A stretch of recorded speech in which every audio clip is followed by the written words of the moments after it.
What is going on, YouTube? Welcome to today's video. Today I wanted to address some differences between Dave Ramsey, Grant Cardone, and Robert Kiyosaki. If you don't know who those guys are, feel free to look them up. But in short, Dave Ramsey is the owner of Ramsey Solutions.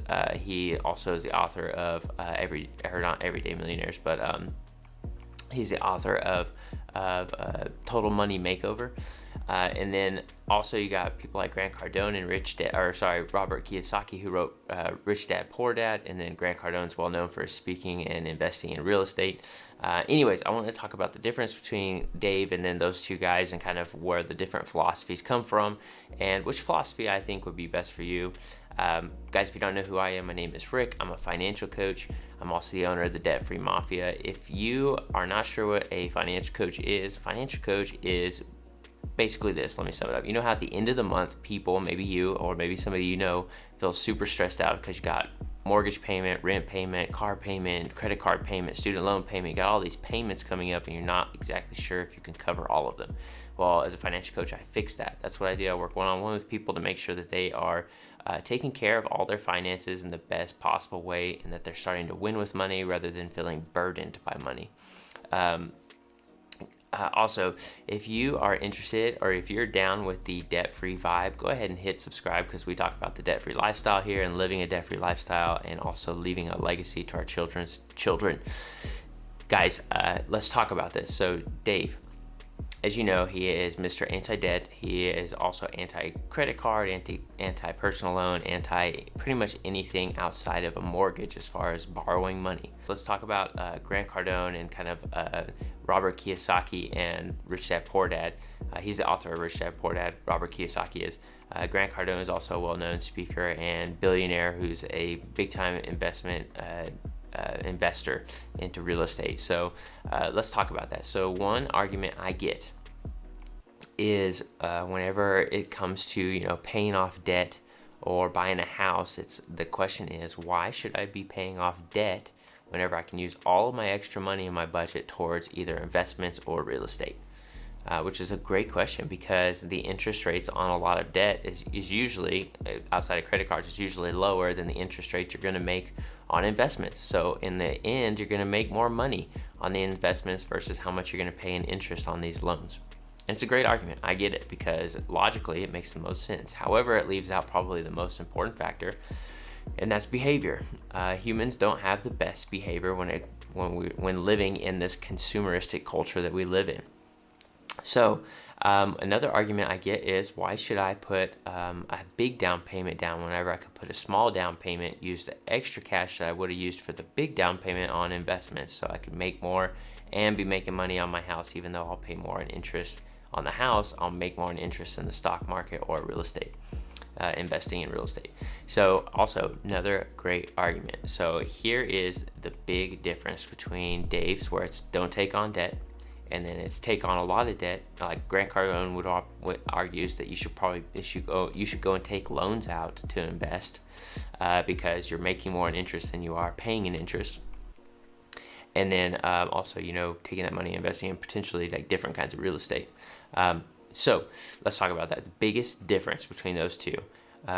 We got like Grant Cardone, we got Robert Kiyosaki over here. What they are arguing is you should take every dollar that you can possibly get, invest it, multiply it, and turn it into as much money as you possibly can to become as wealthy as you can, as fast as you can. However, the amount of risk that is associated with that is substantially higher. Then you got Dave on the other hand, which, believe it or not, when Dave first started out, he was all about borrowing money to invest. He borrowed lots and lots of money to invest on real estate. And he became a millionaire at 26 years old off of just his real estate investments. However, this is what changed Dave's path versus these two guys over here. One day, and this is in Dave's story, if you haven't taken Financial Peace University, I'm sure you can find it on the internet too, but he talks about his story. One day, the banks sold business, and the banks that he was borrowing from to make these investments sold to a new bank, and the new banker came in and saw that they had a 26-year-old that had massive amounts of debt all invested, and they didn't feel comfortable with it. So guess what they did? They called him on his loan, aka they said, hey, you owe us all this money right now. And that's a ton of money. Can't remember how much money it was, but it forced them into bankruptcy. And he just talked about how it put such a strain on his life and his personal life with his wife and kids. It was just extremely stressful. And that's kind of similar to our story. We were $1.2 million in debt ourselves. And it was just so extremely crushing, just the feeling of it was. So the difference between these two philosophies is this. These guys want to maximize your dollar with the most risk possible. Dave wants you to maximize your dollar, but do it the most peaceful way possible. Now, I don't know about you, but and this is not me telling you exactly what to do. I'll recommend what you should do, but I'm going to pick peace every single time after what we went through and the amount of stress that I felt. My wife and I said, we're never going to take on debt like that again. We're never going to sign a contract like that again. We're never going to put ourselves or our mental health, our spiritual health in that kind of restraint again. Also, as a Bible-believing Christian, I wholeheartedly start to relate with the book of Proverbs and how much it talks about how foolish it is to take on debt and how to borrow money and co-sign for loans and how foolish all of that is. And hindsight's 2020, but now I'm like, yeah, that was really dumb. And so what I preach here is I preach a route of peace when it comes to your personal finances. So when it comes to paying off your debt, I'm going to tell you pay your debt off, because at the end of the day, whether you're making a lot of money or not making a lot of money, you got to pay those loans. So what I encourage my clients to do and what I work with them to do is pay those loans off. Let's get those loans off. Once we have those loans done and gone, our cash flow every month is way up, and then you can use even extra cash to be investing in either mutual funds, index funds, real estate, whatever it might be. That's up to you and your investment professional, but that's what I recommend, because at that point you have no debt. Maybe you have a house payment, but since you have extra cash flow and you're not paying on other things, you can pay off your house sooner, and you can also be investing at the same time. The other route, whenever you are borrowing as much money as you can or throwing everything that you can at investments rather than paying off debt and living at a peaceful life, it's going to be very stressful.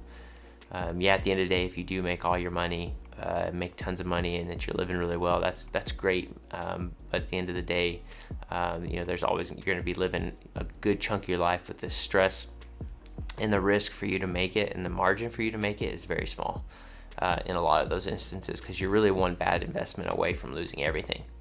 Let's face it.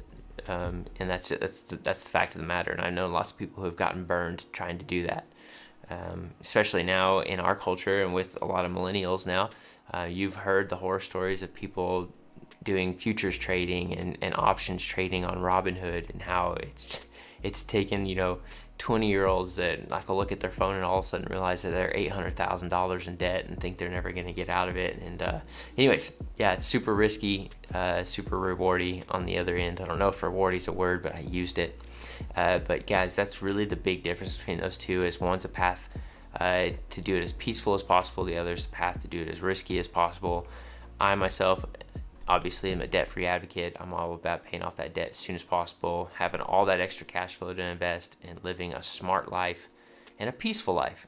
That's what we're about here at the Debt-Free Mafia. If you relate to that, please hit the subscribe button. We'd love to have you here. We do all kinds of content over the debt-free lifestyle and leaving a legacy for our children's children. Guys, if you related with that, let me know in the comments. What do you prefer? Do you prefer risk for reward, or do you prefer peace and then reward? Guys, I appreciate you. Thanks for watching. Be sure to hit the thumbs up if you liked the video. It helps me out. It helps YouTube bring this video to other people that might want to know the difference. Guys, I appreciate you and hope you have a great day. Peace.